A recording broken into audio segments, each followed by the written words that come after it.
नमस्कार दोस्तों, स्वागत है आपका एक्सपेरिमेंट इन्फो में। आशा करती हूँ कि आप सभी बढ़िया होंगे और अपनी पढ़ाई को अच्छे तरीके से कर रहे होंगे। आज का हमारा टॉपिक है हेरिडिटी एंड इन्वायरमेंट, यानी कि आनुवंशिकता और पर्यावरण। आज हम इसको डिटेल में डिस्कस करने वाले हैं। उसके अलावा वीडियो शुरू करने से पहले मैं कहना चाहूँगी, वीडियो आपको अच्छा लगता है तो प्लीज़ वीडियो को लाइक किया करें, शेयर किया करें, कमेंट करना ना भूला करें।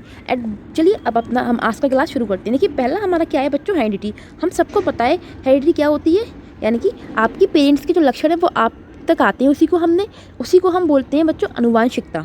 तो इस टर्मिनोलॉजी से तो सब वेल नोन है। देखो, the passing down of characters from parents to offspring is called heredity, यानी कि माता पिता से बच्चों में गुणों का ही जाना क्या कहा जाता है, उसी को हम कहते हैं आनुवंशिकता। और heredity is control by genes. और आनुवंशिकता क्या होती है, जीन्स के द्वारा कंट्रोल की जाती है। मतलब आपका जेनेटिक पैटर्न डिसाइड करने का काम किसका होता है, जीन्स का होता है। कि आपकी स्किन हो गई, आपकी ईयर्स हो गए, आपकी नोज़ हो गई, आपके आइज़ का कलर हो गया, ये सारी चीज़ें, आपका आईक्यू हो गया, ये सारा क्या होता है आपके जन्म के साथ ही डिसाइड हो जाता है कि ये बच्चा इस रेंज तक पहुंचेगा या फिर ये इसका पूरा डेवलपमेंट इस वे में रहेगा। बाकी वो अलग चीज़ है कि इन्वायरमेंट उस चीज़ को मोल्ड करने का काम करता है, उसको शेप देता है। लेकिन आपके अंदर कुछ जो क्वालिटीज़ होती हैं वो बचपन से ही फिक्स हो जाती हैं, जिस पे इन्वायरमेंट का भी कोई प्रभाव नहीं पड़ता है। चाहे आपका आइज़ का रंग हो गया, आपकी स्किन टोन हो गई, ये सारी चीज़ें हो गई। देखिए इसको हम शुरू करते हैं। सबसे पहले हम जानते हैं एक छोटी सी चीज़ है जिसको हम फिर से एक बार पढ़ेंगे। देखो, जब गर्भाधान का कॉन्सेप्शन पीरियड होता है उस समय क्या होता है, मेल का जो स्पर्म होता है उसको जब हम फर्टिलाइज़ कराते हैं, अब द फीमेल के ओवम के साथ में तो क्या बनता है, तो जो जाइगोट बनता है ये क्या होता है, ये एक हमारा सिंगल सेल होती है। मतलब देखिए, ये मैंने लिखा भी है प्रॉपर वे में, आपको पढ़ना हो तो आप पढ़ लेना बाद में, कि during the time of conception the union of male and female germ cell cause fertilization of the ovum. और ये जो फर्टिलाइज एग है इसी को हम जाइगोट कहते हैं। मतलब गर्भाधान के दौरान जब नर और मादा जनन कोशिकाओं के मिलने से डिंब का निषेचन होता है तो इस निषेचित अंडे को ही जाइगोट के रूप में जाना जाता है। और जाइगोट क्या होती है, सिंगल सेल होती है, मतलब कि एक कोशिकीय होती है ये। और इस सिंगल सेल में हमको पता है एक सेल में कितने क्रोमोसोम्स होते हैं, 23 पेयर्स ऑफ क्रोमोसोम्स पाए जाते हैं। 23 पेयर क्रोमोसोम का मतलब है टोटल कितने हो गए, एक पेयर में 2 होते हैं तो 23 में कितने होंगे, 46, यानी कि 46 एक मनुष्य में गुणसूत्रों की संख्या होती है। तो देखिए, और एक चीज़ और है, हमारी जो यूनिट होती है ना हेरिडिटी की, वो जीन्स होती है। इसको आप याद रखिएगा, वैसे इतना इंपॉर्टेंट नहीं है, थोड़ा बायोलॉजी का पार्ट है बट हल्का बहुत ओवरव्यू के लिए ये जरूरी था। देखो अब क्या करना है हमारे लिए, ये 23 पेयर ऑफ क्रोमोसोम है ना, इसमें से जो आपका 22वां क्रोमोसोम होता है, यहाँ तक तो मेल और फीमेल दोनों में सेम होते हैं। लेकिन फिर आपका जो 23 वाला क्रोमोसोम होता है ये मेल में भी अलग होता है, फीमेल में भी अलग होता है।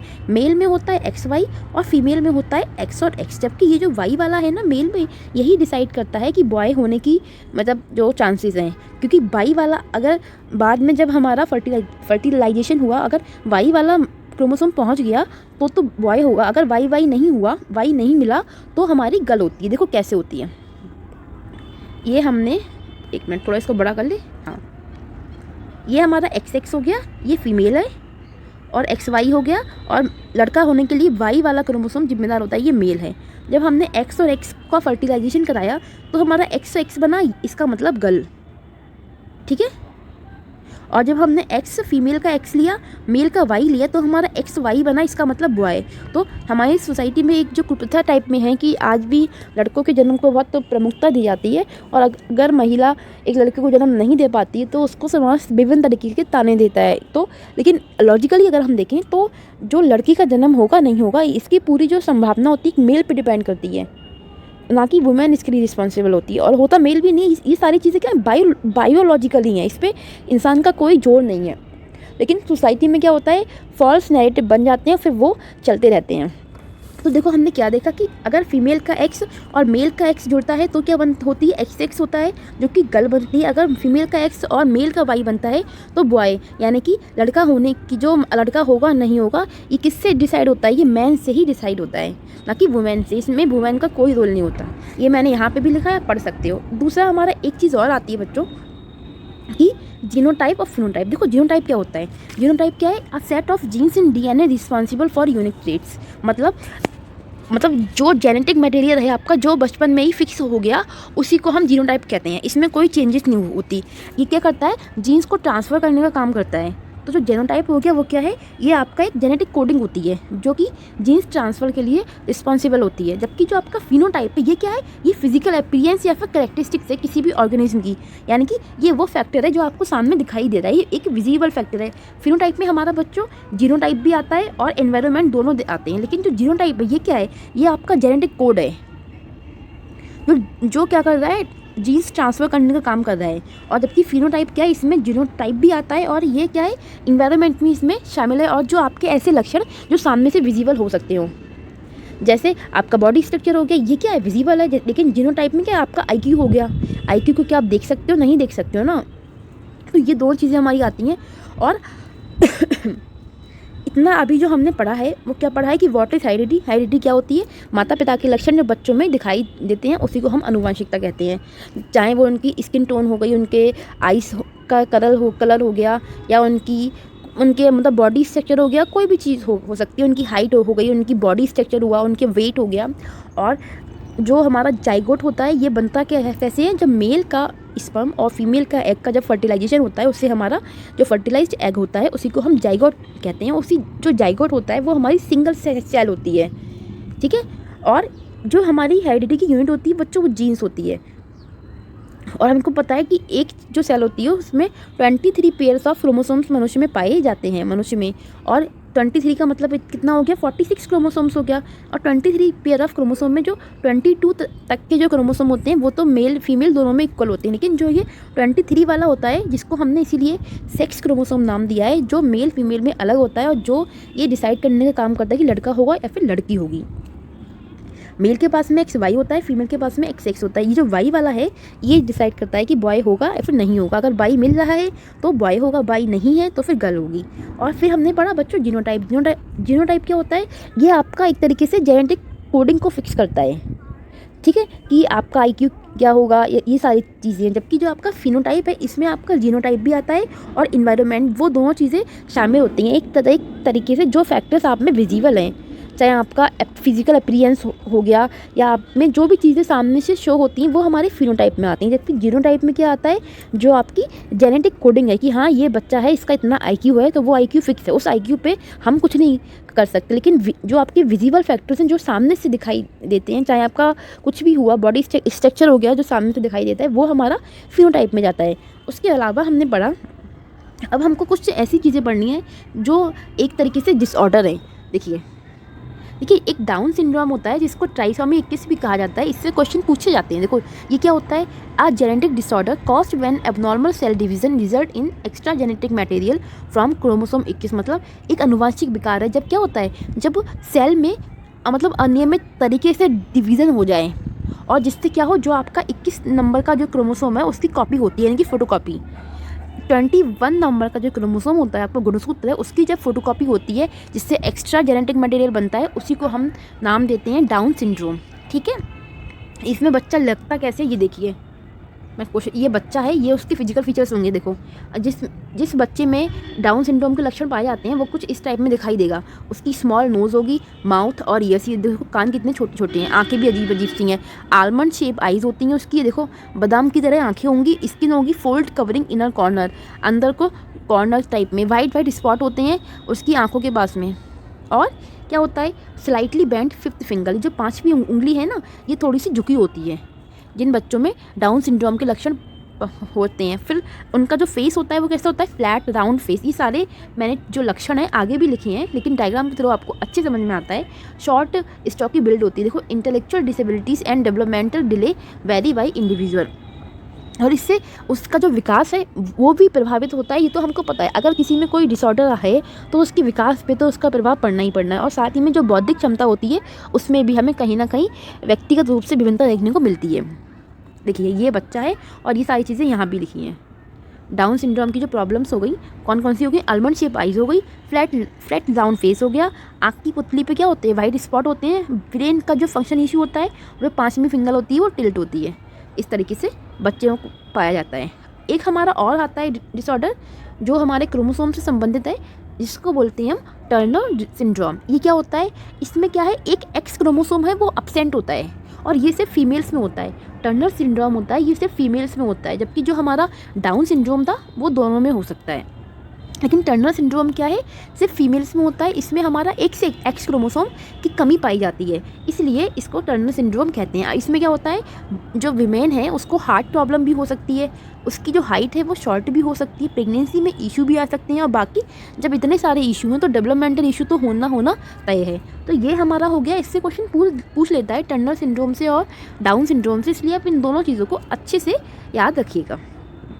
और ये हम सभी को पता है कि फादर ऑफ हेरिडिटी कौन है, जॉन ग्रेगर मेंडल। इन्होंने क्या कि देखो दैट हटा दो, दैट पर नहीं है, इनका मेन इनका पीस पर है, ठीक है। इन्होंने क्या किया था, मटर पे अपने एक्सपेरिमेंट किए थे, 3 इनके एक्सपेरिमेंट थे, हालांकि हमें उन तीनों एक्सपेरिमेंट में घुसना नहीं है, उनमें से एक है उसको हम पढ़ लेंगे, ठीक है। तो फादर ऑफ हेरिडिटी कौन है, जॉन ग्रेगर मेंडल है, इनको हम अनुवांशिकता का पिता या जनक के नाम से जानते हैं।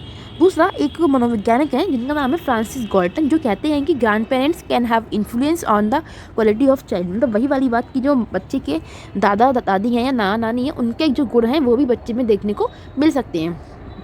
ये हमारे 3 लॉज होते हैं हेरिडिटी के, जो कि किसने दिए थे, जॉन ग्रेगर मेंडल। एक है हमारा लॉ ऑफ डोमिनेंस, एक है हमारा लॉ ऑफ सेग्रीगेशन, एक है हमारा लॉ ऑफ इंडिपेंडेंट असॉर्टमेंट। यानी कि लॉ ऑफ डोमिनेंस मतलब लॉ ऑफ सेग्रीगेशन और लॉ ऑफ इंडिपेंडेंट असॉर्टमेंट, स्वतंत्र अपव्यूहन का नियम। जो हमारा लॉ ऑफ सेग्रीगेशन है वो क्या कहता है कि मतलब एक बच्चा है, उसके जो माता पिता हैं उससे उसमें विभिन्न लक्षण देखने को मिल सकते हैं। कि मतलब ये इंपॉर्टेंट नहीं है कि अगर बच्चे के माता पिता क्या हैं, होशियार हैं, तो बच्चा भी उतना ही होशियार हो, या बच्चे के माता पिता क्या हैं, मतलब उतने होशियार नहीं है तो बच्चा होशियार ना हो। ऐसी बहुत सारे अपवाद हैं जहाँ हमें देखने को मिलता है समाज में कि बहुत सारे लोगों लाइफ में बहुत अच्छा अचीव किए हैं और उनके पेरेंट्स के अंदर उतनी एबिलिटी नहीं थी। तो इसमें क्या है, वो कहीं ना कहीं ये जो बच्चे में जेनेटिक लक्षण थे ना, ये उसके दादा दादी या उनसे भी जो ऊपर की जनरेशन नहीं हो वहाँ से भी मिले हो सकते हैं। तो यही कहता है लॉ ऑफ सेग्रीगेशन कि मतलब बच्चे क्या है, अपने माता पिता से विभिन्न गुणों के भी पैदा हो सकते हैं। फिर हमारा आता है लॉ ऑफ डोमिनेंस और लॉ ऑफ इंडिपेंडेंट असॉर्टमेंट। ये हमारा इतना ज़्यादा यूजफुल नहीं है, इससे क्वेश्चन देखा नहीं गया। आपका generally question law of segregation से ही पूछा जाता है। बाकी अगर मुझे लगा तो मैं आगे आपको ही समझा दूंगी। देखिए हेरिडिटी सेट द रेंज, इसको शुरू करने से पहले कुछ मोटी मोटी बातें जो हम पहले कर लें। देखो हेरिडिटी क्या है हमारी, ये हमारी हो गई हेरिडिटी और ये हमारा हो गया एनवायरनमेंट, ठीक है। हेरिडिटी क्या है, जीन्स के थ्रू डिसाइड होती है, ठीक है, जिसमें हमारा डीएनए वगैरह सब आ जाता है जो कि फिक्स होता है। क्रोमोसोम्स को कैरी करने का काम कौन करता है, जीन्स करता है। मतलब क्रोमोसोम्स जो कैरी करते हैं जीन्स करते हैं, और जीन्स हमारे कहाँ होते हैं, क्रोमोसोम्स में प्रेजेंट होते हैं। दूसरी चीज़ ये है बेटा कि जो हेरिडिटी है ना, इसका जो नेचर है वो फिक्स है, मतलब हम इसको चेंज नहीं कर सकते। ऐसा नहीं है कि कोई बच्चा है जिसकी बचपन में IQ 50 था और फिर आप सोचें कि जब ये बड़ा होगा तो हम इसका IQ 100 पहुँचा देंगे, तो ऐसा नहीं हो सकता। जो IQ है, जो बच्चे की जो जेनेटिक पैटर्न है वो फिक्स है, उसको हम चेंज नहीं कर सकते। जबकि अगर हम एनवायरनमेंट की बात करते हैं, एक मिनट, हाँ, एनवायरनमेंट की बात करते हैं तो एनवायरनमेंट क्या है, चेंजेबल है। इसको आप टाइम पे क्या कर सकते हो, चेंज कर सकते हो, आपकी मर्जी। आज आपको यहाँ रहना है, कल आप दिल्ली पहुँच जाओ, मुंबई पहुँच जाओ, तो क्या होगा, तमिलनाडु पहुँच जाओ तो आपको डिफरेंट एनवायरनमेंट मिलेगा। तो ये चेंजेबल है एनवायरनमेंट। लेकिन आपका जो हेरिडिटी है वो चेंजेबल नहीं है, इसलिए हम इसको कहते हैं ये डायनामिक है, यानी कि परिवर्तनशील है। एक हमने नेचर वर्सेस नर्चर डिबेट पढ़ी थी, तो नेचर हमारा कौन है, हेरिडिटी, और नर्चर क्या है, इन्वायरमेंट है। इन्वायरमेंट क्या करता है, नर्चर करने का काम करता है, जबकि फिक्स क्या है, हमारी हेरिडिटी है। एक हमारा और आता है, वैसे हम इसको बहुत बार पढ़ चुके हैं, डेवलपमेंट किसके इक्वल होता है, हेरिडिटी इंटू इन्वायरमेंट। मतलब अनुवांशिकता और पर्यावरण दोनों का जो गुणनफल है वही क्या है, हमारा डेवलपमेंट है बच्चे का। और ये देने वाले कौन थे, वुडवर्थ थे, जिसकी मैंने आपको पहले ही डेफिनेशन लिखवा दी है। इसके अलावा हमारा एक और 2 टर्मिनोलॉजी आती है, एक होता है सेक्स, एक होता है जेंडर। इन दोनों का ही देखो मतलब हमारा लिंगी होता है, अगर हम हिंदी में देखें तो प्लीज़ एक बार इंग्लिश में भी इसको देख लेना। अगर एक क्वेश्चन देखने को मिलते हैं CTET में तो ऐसे क्वेश्चन बहुत पूछे जाते हैं। लेकिन सेक्स क्या है हमारा, ये हमारा बायोलॉजिकल कंस्ट्रक्ट है, जबकि हमारा जो जेंडर है वो क्या है, एक सोशल कंस्ट्रक्ट है, यानी कि समाज ने रचना की है कि मेल फीमेल के जो रोल होते हैं, समाज ने ये तय किया है कि जो लड़कियां होंगी वो घर पे काम करेंगी, बर्तन धोएंगी, खाना बनाएंगी, लड़के होंगे बाहर का काम निपटा के आएंगे।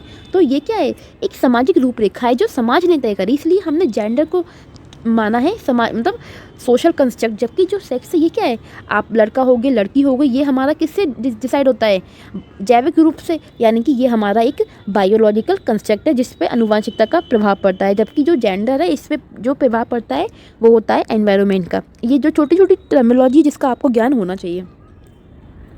फिर हमारा आता है कि हेरिडिटी क्या करती है, set the range for development, यानी कि वंशानुक्रम क्या करता है, विकास की सीमा को निर्धारित करता है कि एक बच्चे का कितना विकास होगा। ये बचपन में ही उसके जन्म के साथ ही डिसाइड हो जाता है कि ये इसका जो IQ है इस लेवल का है और इससे आगे ही नहीं जाएगा। दूसरी चीज़ क्या है, लेकिन जो इन्वायरमेंट है ना वो क्या करता है, उस सीमा तक पहुंचाने के लिए एक सीढ़ी का काम करता है कि जो उसका जेनेटिक पैटर्न में जो उसका IQ लेवल डिसाइड हुआ है कि बच्चा वहाँ तक तो पहुँचे, वहाँ तक पहुँच रहा है नहीं पहुँच रहा है, ये डिपेंड होगा इन्वायरमेंट पे। अगर अच्छा इन्वायरमेंट मिलता है तो बच्चा क्या होगा, जिस IQ लेवल तक उसको पहुँचना था, जो उसके जेनेटिक कोड में मतलब पड़ा हुआ था, वहाँ तक पहुँच जाएगा। अगर बच्चे को अच्छा इन्वायरमेंट नहीं मिला, उसका IQ 90 से 110 के बीच में था और फिर भी जो उसकी जो हैबिट्स होंगी वो 50 से 70 वाले IQ वाले व्यक्ति की तरह ही होंगी, अगर उसको अच्छा पर्यावरण नहीं मिलेगा तो यहाँ पे ये दोनों चीज़ें आपस में क्या है, एक बच्चे के विकास को प्रभावित डाल रही हैं। एनवायरनमेंट कभी भी जेनेटिक लक्षण को प्रभावित नहीं करता, ये चीज़ हमेशा याद रखिएगा। एक हमारा और पॉइंट आता है, heredity provides the raw material while the environment works to mould it. वंशानुक्रम क्या करता है, रॉ मटेरियल प्रदान करता है, मतलब जैसे आपका IQ वगैरह हो गया, अब IQ को आपको किस तरीके से उसको शेप देना है ये तो इन्वायरमेंट का काम है ना। जैसे मिट्टी होती है तो मिट्टी से जो पॉटर होता है, जो मिट्टी से मतलब मिट्टी के जो खिलौने वगैरह होते हैं, मिट्टी के बर्तन होते हैं, तो वो बनाते हैं, बहुत सारी चीज़ें मिट्टी से बनाते हैं। मिट्टी क्या है, एक हमारी मिट्टी है रॉ मटेरियल। उस रॉ मटेरियल से जो पॉटर है उसने क्या किया, उसने उससे गमले बनाए, उसने उससे छोटे छोटे डिब्बे बनाया, जो भी चीज़ें बनाई, तो उसको मोल्डिंग करने का काम किसका है, पॉटर का है ना। तो जो काम मिट्टी से बाकी चीज़ों बनाने में यूज़ कर रहा है पॉटर, वही काम एक बच्चे का जो वो हेरिडिटी है जो फिक्स है उसको वहाँ तक पहुँचाने का काम होता है इन्वायरमेंट का। अगर बच्चे एक अच्छे इन्वायरमेंट में रहता है तो एक वो अच्छा बच्चा बनता है, अगर वहीं उसका इन्वायरमेंट नेगेटिव एलिमेंट्स हैं तो वो भी उस तरीके का बन जाएगा। तो यहाँ पे हमारी कुछ बेसिक बातें थी, ज़्यादा चीज़ें थी नहीं इसमें। देखो हेरिडिटी हमने पढ़ लिया, फिर हमने पढ़ा कि ये किस तरीके से जो फर्टिलाइज एग होता है वो बनता है। हमको पता है कि जो मेल का स्पर्म और जो फीमेल का ओवम होता है उन दोनों के फर्टिलाइज कराने से फर्टिलाइज एग बनता है, जिसको हम जाइगोट के नाम से जानते हैं। और जो जाइगोट होता है वो क्या होता है, एक सिंगल सेल होती है हमारी। दूसरा हमने पढ़ा जिसमें क्या होते हैं 23 पेयर ऑफ क्रोमोसोम्स होते हैं एक व्यक्ति में, और फिर क्या होता है उसमें जो 23 पेयर है उसमें से जो 22 पेयर होते हैं वो तो सब में कॉमन होते हैं मेल फीमेल में, लेकिन ये जो 23वां पेयर है ये हमारा कहलाता है सेक्स क्रोमोसोम, जो डिसाइड करता है कि लड़का होगा या लड़की होगी। उसके अलावा हमने क्या पढ़ा कि जीनोटाइप और फिनोटाइप, ये DNA की कोडिंग होती है। एक मिनट, जीनोटाइप क्या होता है, इसमें क्या होता है set of genes in DNA responsible for unique trait, कि मतलब कि जो भी एक व्यक्ति में जेनेटिक कोडिंग है उसको डिसाइड करने का काम होता है जीनोटाइप का। और जबकि जो फिनोटाइप है इसमें क्या आता है, जो फिजिकल अपीयरेंस होती है, यानी कि ऐसे कैरेक्टर्स जो कि विजिबल होते हैं वो हमारे फिनोटाइप में आते हैं। फिर हमने पढ़ा डाउन सिंड्रोम या फिर 21 ट्राइसोमी, ये कब होती है, जो 21 क्रोमोसोम होता है जब वो एबनॉर्मल वे से ब्रेक डाउन होता है। तो इससे क्या देखने को मिलता है, हमें 21 नंबर ट्राइसोमी देखने को मिलती है 21 वाली, जो कि इसमें होता क्या है कि जो 21 नंबर का जो क्रोमोसोम है ना उसकी फ़ोटोकॉपी हो जाती है, इसीलिए हमने इसका नाम दिया 21 ट्राइसोमी, क्योंकि यहाँ पे जो क्रोमोसोम नंबर 21 है उसकी क्या होती है, फ़ोटोकॉपी होती है। और ये कुछ फीचर्स होते हैं, अगर बच्चे में डाउन सिंड्रोम के लक्षण हैं तो कुछ उसमें क्या होगा, उसकी स्मॉल नोज़ होगी, माउथ ईयर्स, और बाकी उसकी जो आँखें होंगी बादाम की शेप की तरह होंगी, और जो उसकी बॉडी पार्ट्स है वहाँ पे वाइट स्पॉट देखने को मिलते हैं। और जो 5वीं फिंगर होती है वो कैसी होती है, बैंड होती है। फ्लैट राउंड फेस होता है उसका, और इनका जो मेंटल डेवलपमेंट है उसमें भी इशू हो सकते हैं, और साथ में डेवलपमेंट भी ऐसे बच्चों का डिले होता है। वही सब लिखा है कि जो डाउन सिंड्रोम की प्रॉब्लम्स हैं वो क्या होती हैं कि आलमंड शेप की आइज़ होती है, फ्लैट राउंड फेस होता है, आइरिस आँख की पुतली में वाइट स्पॉट होते हैं, ब्रेन फंक्शन में इशू आते हैं, और 5वीं फिंगर टिल्ट होती है। फिर हमने पढ़ा टर्नर सिंड्रोम, इसमें क्या था, और ये सिर्फ फीमेल्स में होता है। जो हमारा टर्नर सिंड्रोम है ये सिर्फ फीमेल्स में होता है। इसमें क्या होता है, जो एक्स क्रोमोसोम है वो मिस होता है। दो हमारी फीमेल्स में 2 क्रोमोसोम्स होते हैं ना XX, तो उसमें से जो एक X क्रोमोसोम है वो मिस होता है, इसलिए ये सिर्फ फीमेल्स में होता है। ऐसे 1000 में से 1-2 महिला में देखने को मिलता है। इसमें इसके जो मतलब प्रॉब्लम्स होती हैं इसकी वजह से वो क्या होती हैं, हार्ट की जो प्रॉब्लम्स है वो देखने को मिल सकती हैं, शॉर्ट हाइट हो सकती है, प्रेगनेंसी में इशू आ सकता है और डेवलपमेंटल इशू तो फिर होगा ही होगा। फिर हमने पढ़ा कि जो हेरिडिटी के फादर हैं वो कौन है, जॉन गेगर मेंडल। इन्होंने क्या किया था, पीस, सबसे पहले जो पीस है मटर के पौधे पे अपने प्रयोग किया था, जिसमें इन्हें पाया था कि जब इन्होंने 2 मटर के पौधे लिए और उनके जब आपस में मतलब फर्टिलाइज कराया तो बाद में पाया कि एक ही जनरेशन में लक्षण थे, फिर वो धीरे धीरे गायब हो गए। तो इस तरीके का कुछ इनका प्रयोग था। हालांकि हमसे इनका प्रयोग नहीं पूछता, बस इतना पूछ सकता है कि जो जॉन मेंडल थे उन्होंने किस पे अपना एक्सपेरिमेंट किया था, उन्होंने पीस पे अपना प्रयोग किया था। फिर अकॉर्डिंग टू फ्रांसिस गॉर्टन वो कहते हैं कि जो बच्चे के दादा दादी नाना नानी होते हैं उनके लक्षण भी बच्चे में देखने को मिल सकते हैं। ये तो हमारी इनकी डेफिनेशन हो गई। उसके अलावा जो जॉन मेंडल थे और जो इनका पूरा सिद्धांत है ना मेंडल का, उसको मेंडलवाद कहते हैं। मेंडलवाद आप लोगों ने 9th 10th में पढ़ा होगा।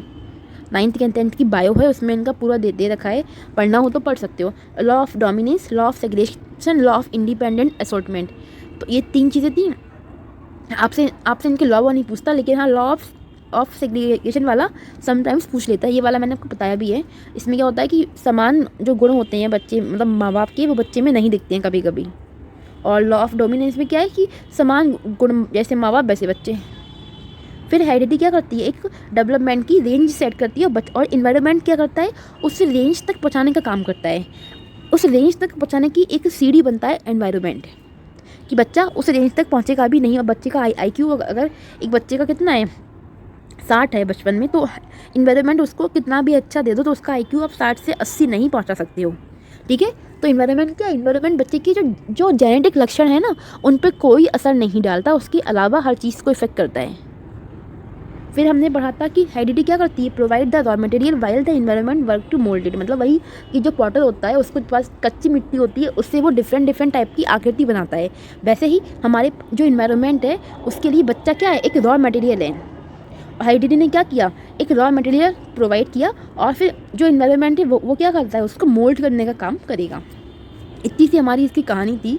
बाकी तो ये चीज़ें हमको पता है कि जो इन्वायरमेंट है ये हेरिडिटी हो गई, ये एनवायरनमेंट हो गया। इन्वायरमेंट हमारा क्या होता है, इन्वायरमेंट हमारा डायनामिक होता है, जबकि हमारा हेरिडिटी क्या होती है, फिक्स होती है, इसको हम बदल नहीं सकते, नेचर। और ये हमारी इन्वायरमेंट हमारा नर्चर में आता है, जो हमारी नेचर वर्सेस नर्चर डिबेट थी उसमें वैसे हमने पढ़ा था, लेकिन आज थोड़ा और डिटेल में पढ़ लिया। इसके अलावा कुछ क्वेश्चंस भी लेके आए हैं हम, जो हम आज करेंगे। और अगर आपको कुछ दिक्कत हुई हो तो आप बता सकते हैं। देखिए हमारा जो पहला क्वेश्चन है वो हमारा ये है कि individual differences occur among children due to, बच्चों में व्यक्तिगत भिन्नताएं किसके कारण होती हैं, हेरिडिटी के कारण, एनवायरनमेंट की वजह से, ग्रोथ की वजह से, कॉम्बिनेशन ऑफ फर्स्ट टू। इन दो का कॉम्बिनेशन। तो हमको पता है कि एक बच्चे में जो व्यक्तिगत विभिन्नताएं होंगी, मतलब जो इंडिविजुअल डिफरेंसेस होंगे, उस पर इन्वायरमेंट का भी इफेक्ट होगा और अनुवांशिकता का भी इफेक्ट होगा। तो यहाँ पे जो हमारा राइट आंसर होगा वो होगा 4th वाला, combination of first two. Next question पे बढ़ते हैं। Sometimes the children of gifted parents are born with less intelligence than their of parents और vice versa, which law of heredity is called। मतलब कभी कभी प्रतिभाशाली माता पिता के बच्चे अपने माता पिता की तुलना में कम बुद्धि के साथ पैदा होते हैं, या इसके विपरीत, जिसे अनुवांशिकता का नियम भी कहा जाता है। अभी हमने इसकी बात की थी, ये लॉ ऑफ रिग्रेशन है, लॉ ऑफ सेलेक्टिव ट्रेट्स है, या फिर law of maternal and paternal traits है, या फिर लॉ ऑफ चांस। ये कोई लॉ नहीं होती। देखो ये वाला, इसमें कौन सा होगा, ये लॉ ऑफ रिग्रेशन होगा, जब बच्चे क्या है अपने माता पिता से विभिन्न गुणों की पैदा होते हैं।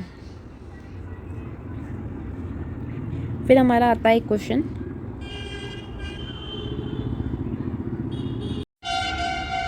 देखिए दूसरा हमारा है कि the theories based on the behaviourism are largely based on the nature in human development, यानी कि व्यवहारवाद पर आधारित सिद्धांत काफ़ी हद तक मानव विकास में प्रकृति की भूमिका पर आधारित है। यानी कि जो आपके ऐसे मनोवैज्ञानिक हैं जिन्होंने व्यवहारवाद की बात करी, क्या वो इस बात पे जोर देते हैं कि जो मानव विकास है वो नेचर पर बेस्ड है? तो ऐसा तो कोई बात नहीं। जो आपके स्किनर हो गए, पैवलॉव हो गए, थॉर्नडाइक हो गए, ये सारे आपके क्या हैं, व्यवहारवादी ही तो हैं। के लिए ऐसी बात नहीं करते, यानी कि हमारा बी वाला भी रॉन्ग हो गया। फिर आता है the relative effect of heredity and environment very in different areas of development, यानी कि आनुवांशिकता और पर्यावरण के सापेक्ष प्रभाव विकास के विभिन्न क्षेत्रों में भिन्न भिन्न होते हैं।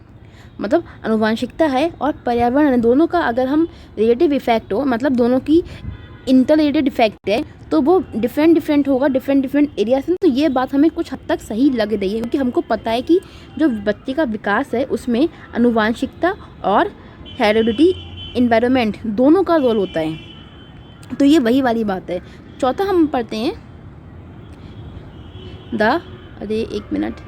The policy of compensatory discrimination of the government of India is based on the role of nature in human development, यानी कि भारत सरकार की प्रतिपूरक भेदभाव की नीति मानव विकास में प्रकृति की भूमिका पर आधारित है। ये तो कोई बात नहीं होती, यानी कि यहाँ पे जो हमारा राइट आंसर होगा वो होगा सी वाला, की जो आनुवांशिकता है और पर्यावरण है उन दोनों का जो सापेक्ष प्रभाव है, यानी कि हेरिडिटी इनटू एनवायरनमेंट, वो क्या करती है, विकास के विभिन्न क्षेत्रों को प्रभावित करती है।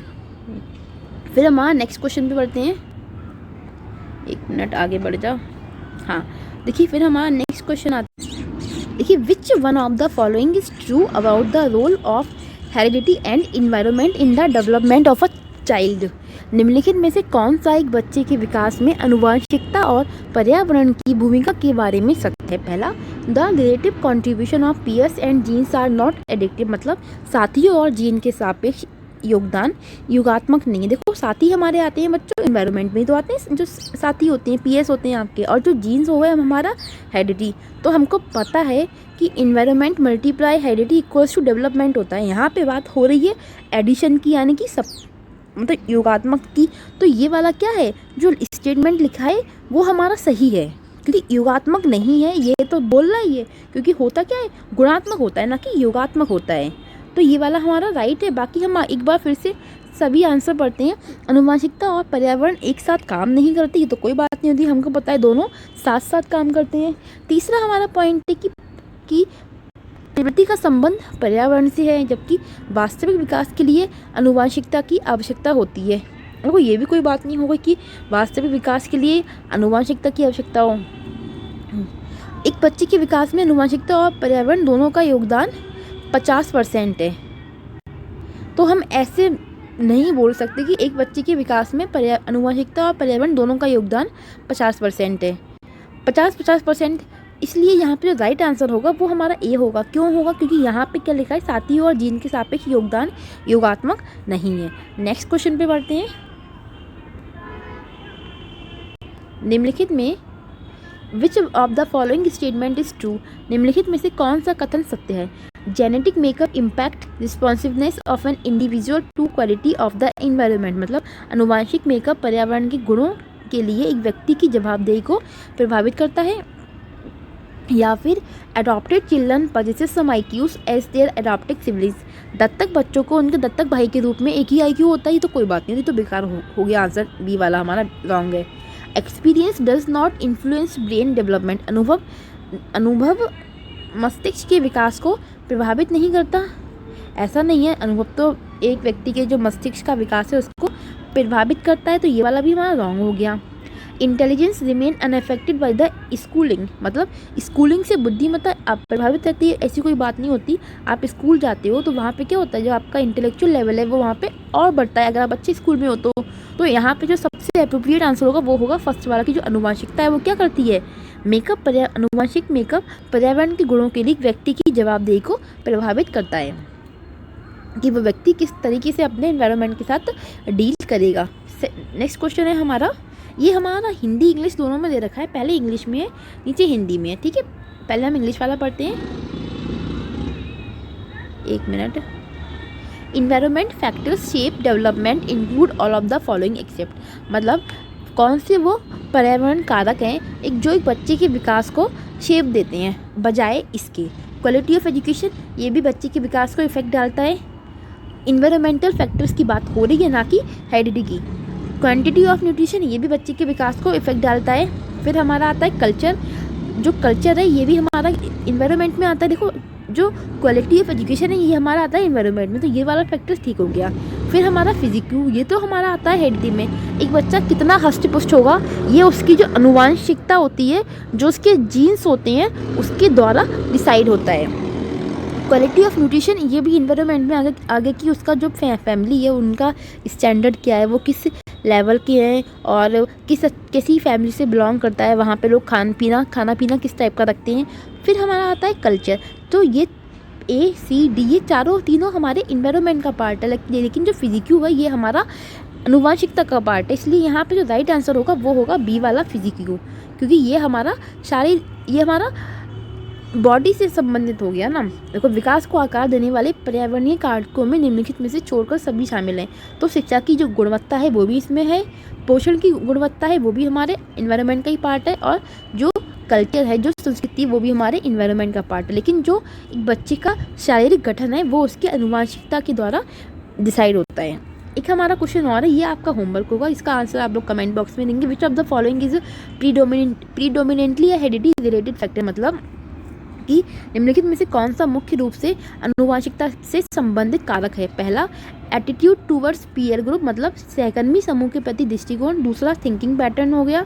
तीसरा, आइस का रंग हो गया। चौथा हो गया पार्टिसिपेशन इन सोशल एक्टिविटीज़, मतलब सामाजिक गतिविधियों में भागीदारी। तो इस वाले जो आंसर है इसका आप लोग मुझे कमेंट बॉक्स में आंसर देंगे कि आपके अकॉर्डिंग इसका क्या आंसर होना चाहिए। बाकी आज का जो हमारा टॉपिक था उसको हेरिडिटी और इन्वायरमेंट था। आई होप आपको समझ में आ गया होगा कि अनुवांशिकता क्या होती है। इसमें आपके इमोशंस, आपके जितने भी संवेग हैं, जो भी आपके रिफ्लेक्स एक्शंस होते हैं, जो भी आपकी इनबॉर्न क्वालिटीज़ हैं, या जो आपका फिजिकल ट्रेट्स होते हैं, फिजिकल लक्षण होते हैं, वो सारे हमारे अनुवांशिकता में आते हैं। जबकि एनवायरनमेंट में क्या आता है, आपका मेंटल सोशल ट्रेट्स किस टाइप से डेवलप होंगे, वो सारी चीज़ें हमारी इन्वायरमेंट में आती हैं। तो ये हमारा आज का टॉपिक था। कल का हमारा जो टॉपिक होगा बच्चों वो सोशलाइजेशन होगा, और फिर हमारी जो पहली यूनिट है पूरी अंडरस्टैंडिंग द लर्नर वाली, वो अप्रॉक्सीमेट 2-4 दिन में कंप्लीट हो जाएगी, जो आपकी 15 मार्क्स की होगी। उसके बाद में एक प्रैक्टिस सेशन होगा, वो भी इसके लिए रखा जाएगा। तो आई होप आपको वीडियो अच्छी लगी हो तो प्लीज़ लाइक करें, शेयर करें, कमेंट करें और हमारे चैनल को सब्सक्राइब करें। Thank you, bye.